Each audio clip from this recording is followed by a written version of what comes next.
এতদিন তোমরা এই ধরনের অঙ্ক ট্রিক্স এর মাধ্যমে শিখে এসেছো, যেটা তোমাদেরকে মনে রাখতে হতো, বারবার প্র্যাকটিস করতে হতো। কিন্তু আজকের এই ভিডিওটা দেখার পর তুমি যদি বেসিক কনসেপ্টটা বুঝে যাও, তাহলে এই ধরনের অঙ্ক তুমি খুব ইজিলি কিচ্ছু মনে রাখতে হবে না। আজকের পর থেকে তুমি খুব সহজেই করতে পারবে, কোনো রকম হেডেক ছাড়াই। তো দেখো প্রশ্নে কি বলেছে, 15টি বস্তুর ক্রয় মূল্য 12টি বস্তুর বিক্রয় মূল্যের সমান হলে লাভের শতকরা হার কত? পরীক্ষাতে প্রায় এই ধরনের প্রশ্ন দেখা যায়। এই প্রশ্নটা এসেছিল মিসলেনিয়াস 2013-তে।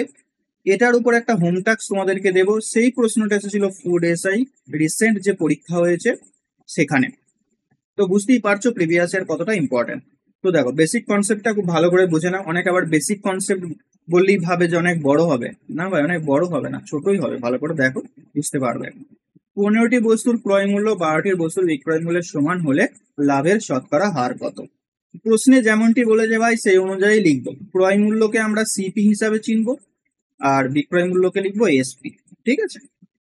তো 15টি বস্তুর ক্রয় মূল্য মানে 15 সিপি। বলেছে 12টি বস্তুর বিক্রয় মূল্যের সমান, তাহলে সমান চিহ্ন দিলাম, আর 12টি বস্তুর বিক্রয় মূল্য মানে 12 এসপি। ব্যাস, এইটুকু যদি তুমি লিখতে পারো অঙ্ক হয়ে গেছে। একদম ঠিকই শুনি, অঙ্ক হয়ে গেছে। এটুকু লিখতে পারবে না? অবশ্যই লিখতে পারবে। তো দেখো কাটাকুটি একটু করে ছোট করে নাও। 3 দিয়ে 3 5 15, 3 4 12। তাহলে কি পাচ্ছি? 5 সিপি সমান 4 এসপি। তাহলে ক্রয় মূল্য যদি 4 টাকা হয়, বিক্রয় মূল্য হবে 5 টাকা। এটা হচ্ছে অনুপাত সমানুপাতের কনসেপ্ট।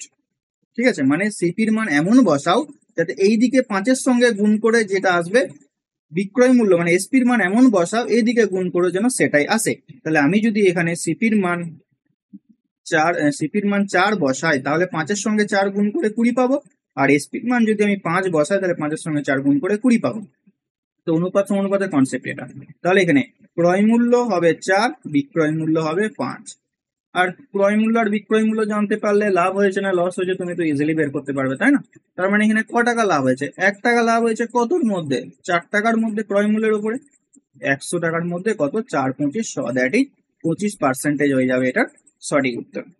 ঠিক আছে। তো কেমন লাগলো অবশ্যই কমেন্টে জানাবে। আর এটা হচ্ছে তোমার জন্য home task food SI 2024 shift 2 এর প্রশ্ন।